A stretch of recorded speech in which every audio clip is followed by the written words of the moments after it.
All right, Mark, thank you so much for having us. Let's start with your dad, Mr. Hockey, a legend in the game. So many people looked up to and aspired to be like. Tell us about the Gordie Howe that you know.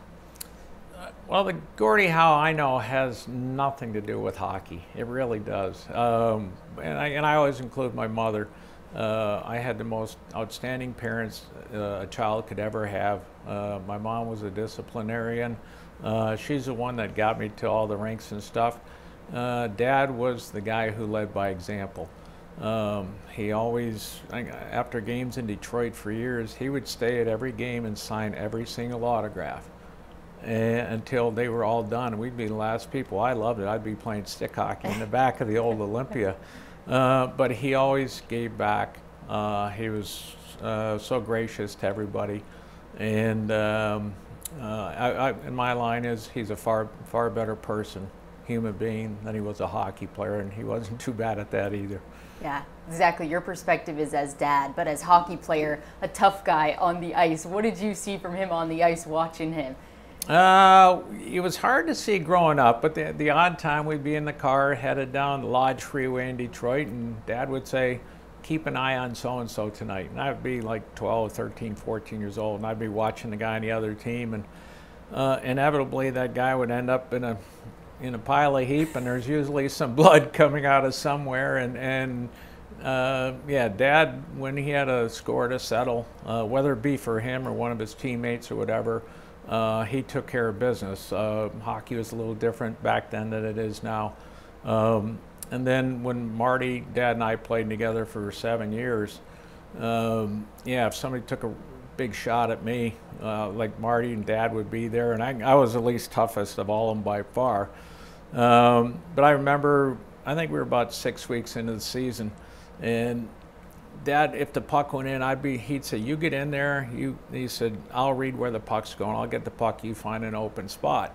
And a lot of times you're the first guy in, you're taking a hit. Well, I would get hit, and then a half second later, whoa, something would kill me.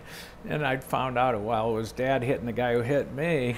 And it took me about 6 weeks. It's hard to speak up to your dad, the greatest player ever, and tell him you're doing something wrong. I said, look, just can you wait 1 second longer? I said, I can take their hit, but I said, you're killing me. So, yeah, he was very protective of his teammates, but especially his sons. So strong, even the secondary impact you felt from him. Oh, yeah. Well, yeah, well, back in the day, I know when I used to, the Red Wings let me partake in training camp back in the late 60s, and I was in my teens, but I was 180 pounds, and I was bigger than probably half the players back then. And Dad weighed 208, 206 to 208, so he was a mountain of a man back then. And yeah, so when he hit you, plus he was pretty famous for his elbows and a few other things, but I think we had a player in Philadelphia, Tim Kerr, who was a great goal scorer for us. And I remember when Timmy wanted to meet Dad, and my dad said, Timmy, can you do me a favor? And he goes, sure, Mr. Howe, what do you want? He says, next time somebody's cross-checking you from behind and they're giving you the business, he said, when you're on national TV, I want you to drop your glove and I want you to smoke that guy.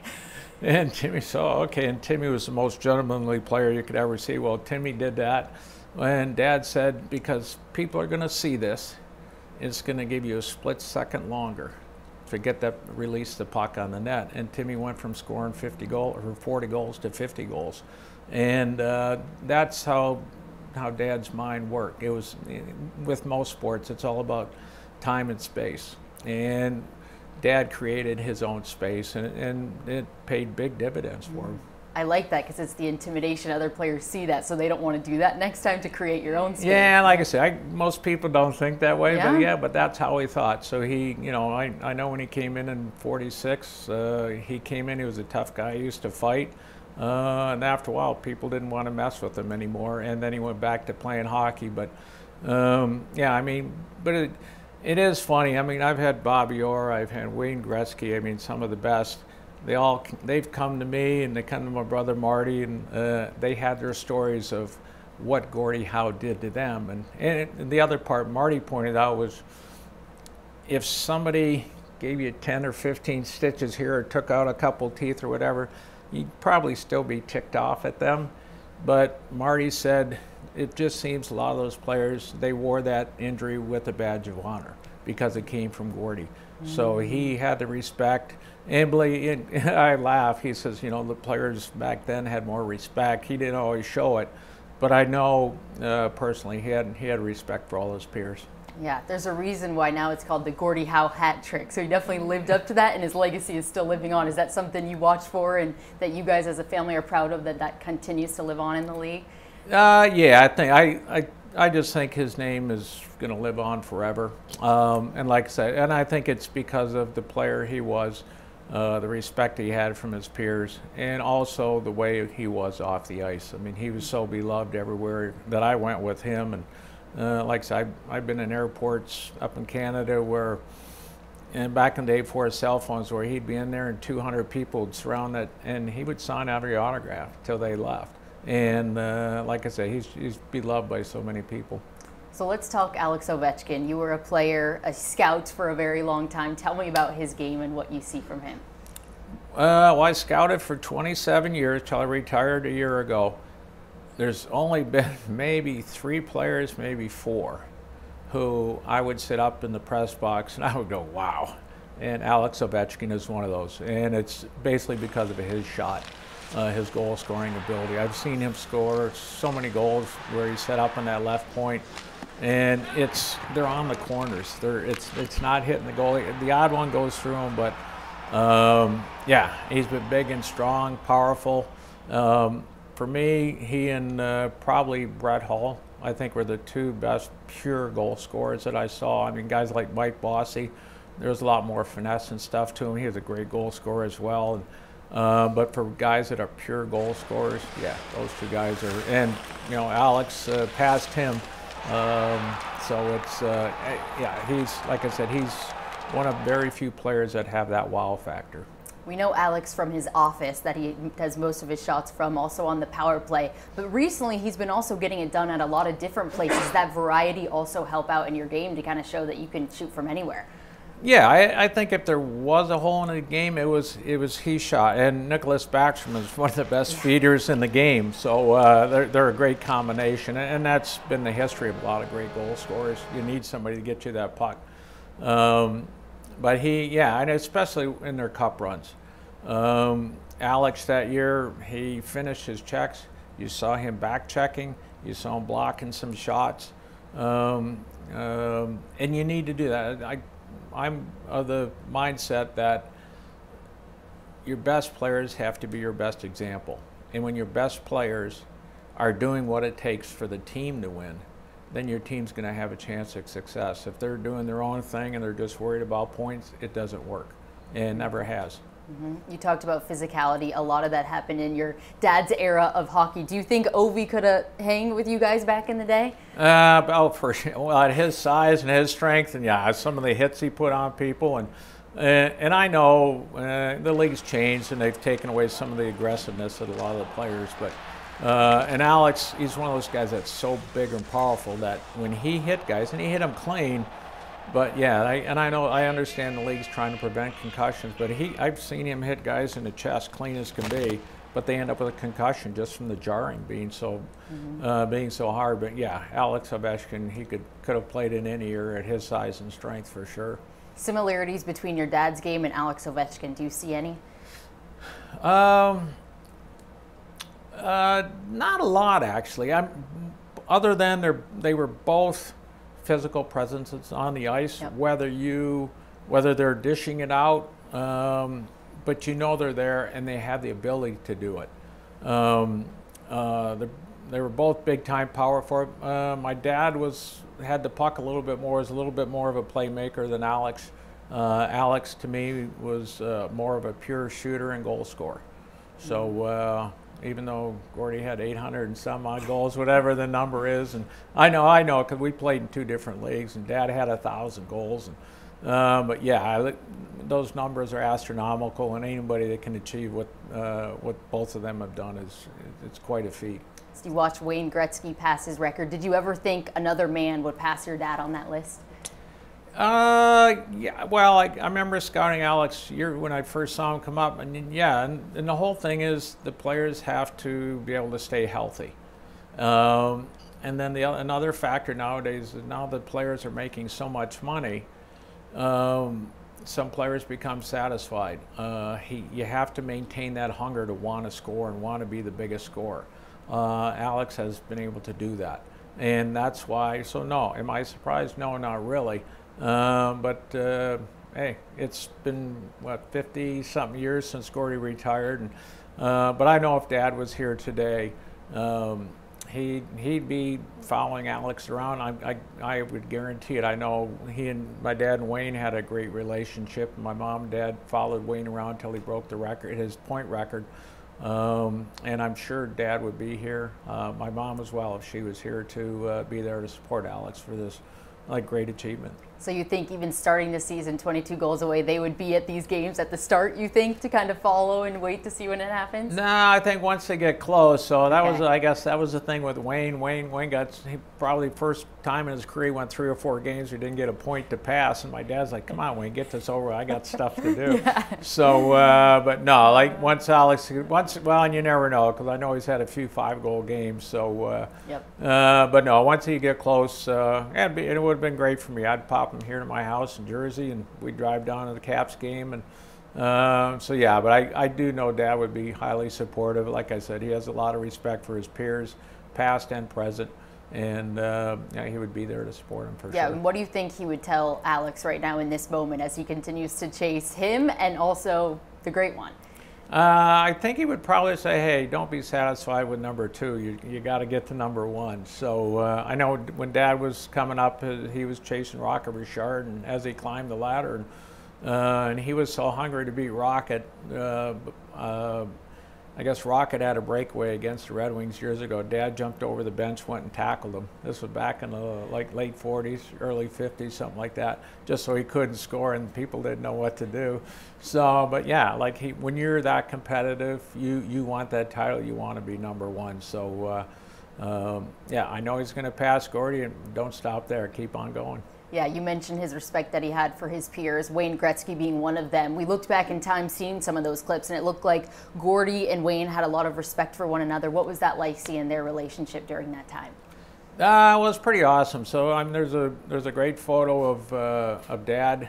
He used to travel for Eaton's of Canada, and which is like Sears here in the U.S., and used to sign autographs and all across coast to coast in Canada. And Wayne's father brought Wayne out to meet my dad, and it's got a picture of, I think Wayne's like 10 or 11.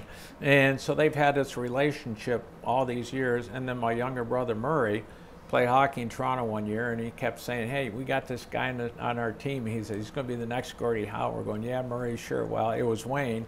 Then you hear the stories from Wayne that Wayne was in my brother's ear asking questions all the time. And then the highlight for me was in the WHA, we had a 3-game series against the Soviets.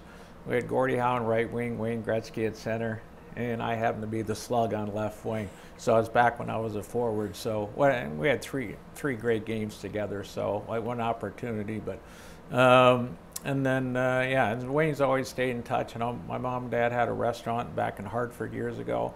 Wayne took time, came out for a day or 2 and helped them open with the restaurant and stuff. So, yeah, they've had a long-time relationship, and it's great to see. The game may change, but it is special that you have a guy who's played this long with the franchise and then could pass your dad. It kind of is the perfect storm. Then it's a guy who really honored that as well as you guys have, and you said back in the day, kind of having that loyalty. Yeah, well, like I said, there's so many ingredients that will come into that moment of passing Gordie and or passing Wayne. I said, between your health, between the hunger, you still have to have that hunger. You have to have great teammates around you. You can't do it by yourself. You got to be happy where you are, and you know, like I said, it's a great relationship with the owner. And like I said, I've been to the Cap Center enough. You can see the love for OV, and whether it be scoring goals or throwing big hits. So he's an iconic player, and you know, like I said, he continues to move up the ladder. And like I said, if there's a better goal scorer in the league, I don't know if I've ever met him. Still to this day, you remember that. Oh, you remember. I tend to remember the negative things more than the positive. But yeah, those were, because I think you always want, part of getting better is you you have to learn, you have to make yourself better, and if you're making mistakes, you have to improve on that. And playing against Wayne, you had to adjust. Playing against like Brian Trottier and some of these, Mario like was an animal in itself, and you learn how to play against different players. And on the defensive side, you're getting goals against, so you got to analyze what you did wrong and trying to chase Wayne. Like Wayne used to hide behind the net, so I would cheat closer to the goal so I could cut off the pass, get into the back of the net. As soon as I got that down pat for 3 or 4 shifts, next thing you know, I'm looking, where's Wayne? Now he's hiding in the corner over here. So I'm going, oh God, so now I'm trying to cheat over here. And as soon as they do that, they slide a guy in the slot. So like it's tremendous mind games, but that's how you become better. And like I said, so and for Alex, like he and like I say, he and Brett Hull were probably the best two that I've seen at finding holes. You have to, sometimes the holes down low, I know in the power play, sometimes they'll swing them up into the higher slot, and he moves around, but he finds the space, and like I said, he finds the corners when he shoots the puck. It's a special knack. Yeah. As Alex Ovechkin inches closer and closer to the record, passing your dad for second all time in that goals list, are you going to be watching this season to see when it happens? Are you going to be going to the games, trying to keep your eye on it? What's your plan for this year? Well, I won't be going. Maybe if he does it in Philly or maybe in Newark because it's closer to home. Yeah, because I have things going on at home that are my priority. But yeah, and if not, I'm sure I'll be watching. So yeah, it'll be a great because it's fun actually. Scouting, like I always wanted the home team to win. Because you come out after a game, the fans are happy, the people, hey, if you go get a bite to eat, maybe a beer or something, and it's a fun atmosphere. And so when that day comes that Alex does break the record, yeah, it's going to be a nice celebration, and you know, I'd like to see it on TV. What you know, plus what the Caps are doing, what his teammates are doing, everything. It's all good. And what would you tell him as he is continuing on this venture right now this season? Well, being a retired player, just enjoy every second of it. I know as you get closer, the pressure mounts and different things. But everyone's talking about it. And no, but and I remember when my dad scored his 544th goal to tie Rocket Richard, and the talk about around Detroit was, and he scored against Montreal, and I think it was 2.5, maybe 3 weeks later, the Red Wings were playing Montreal again. Dad hadn't scored, and Dad scored to break the record. But yeah, the talk, the pressure, and you don't think it's there, but it's there. So, and that was to become the all-time leader. So this is only for a second. So, but no, it's, but yeah, just you, and I wish, if there was one thing I could have changed about my game, it would have been, I would have maybe liked to enjoy it a little more. I put a lot of pressure on myself to be the best I can be, and if I wasn't totally focused on what I did, I couldn't be the best. Yeah. And you have to block out some things. So, but this one here, hey, just love it and enjoy it, and like I said, it'll be a fun night. Mark, thank you so much for joining us and telling us stories.